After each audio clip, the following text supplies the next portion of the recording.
Libo ang sasali sa transport protest ng Manibela at Piston bukas. Pero nanindigan ng LTFRB na hanggang katapusan ng buwan na lang babiyahe ang mga PUV na walang kooperatiba. Nasa frontline ng balitang yan si Gerard de la Peña.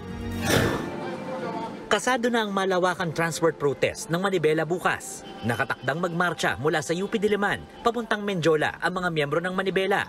Kasama nila sa protesta ang Piston at ilang sectoral group. Ang hiling nila, temporary restraining order mula sa Korte Suprema at tuluyang pagbasura sa PUV Modernization Program. Ang pinakalayunin ng protesta una ay panawagan natin kay BBM na baguhin niya yung kanyang statement na sinasabi nga na hindi na tayo papayagan na makapag-stay o makapag-renew ng ating mga prangkisa. At siyempre, ang pangalawa rito ay nag-ano rin tayo na sana ay maglabas ng TRO ang Korte Suprema batay do sa ipinail natin. Paglilinaw ng grupo, walang tigil pasada bukas. Pero tansya nila, posibleng umabot sa 10,000 tsuper ang lalawak sa caravan sa Metro Manila pa lang. Habang 100,000 naman nationwide. Ayon kay Marvel Buena ng grupong Manibela, kung mas marami pa ang sasali, posible ring maparalisa ang transportasyon. Sa pinakahuling datos ng LTFRB, 76.6% na ang mga jeep na bahagi ng consolidation sa buong bansa.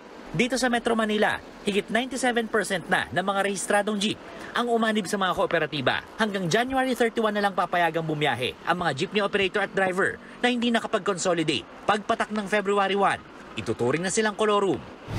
We will have a random check ng mga jeepney. Titignan po namin yung kanilang papeles. Pangalawa po, eventually we will be issuing stickers sa parang yung nakikita po ninyo sa pinapaskil ng LTO para ma-determine po namin kung yung isang jeep ay miyembro po ng isang consolidated entity. Hindi rin daw problema ang mga rutang mawawala ng mga papasada dahil sasuluhin ito ng mga kooperatiba. Nakakuha ng kakampi ang LTFRB sa ilang transport group. Ngayong araw, naghain ng sarili nilang motion to intervene sa Korte Suprema ang ilang sumusuporta sa modernization program. Tutol sila sa hinihinging TRO ng Piston. Sabi ng mga grupong Pasang Masda, ACTO, LTOP at ALTODAP, maayos naman daw ang sistema ng programa. Hindi rin daw totoo na may nananamantala sa franchise consolidation at maliit ang kita sa mga kooperatiba. Ang mga operators affected po ang magkakasama dyan.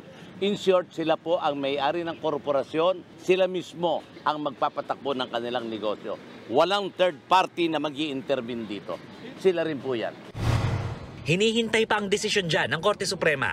Nagbabalita mula sa frontline, Gerard de la Peña, News 5. Mga kapatid, may Los Baños po. Huwag magpahuli sa mga balita at impormasyong dapat ninyong malaman. Para sa mas malawak na balitaan at diskusyon, mag-follow at mag-subscribe sa social media pages ng News 5.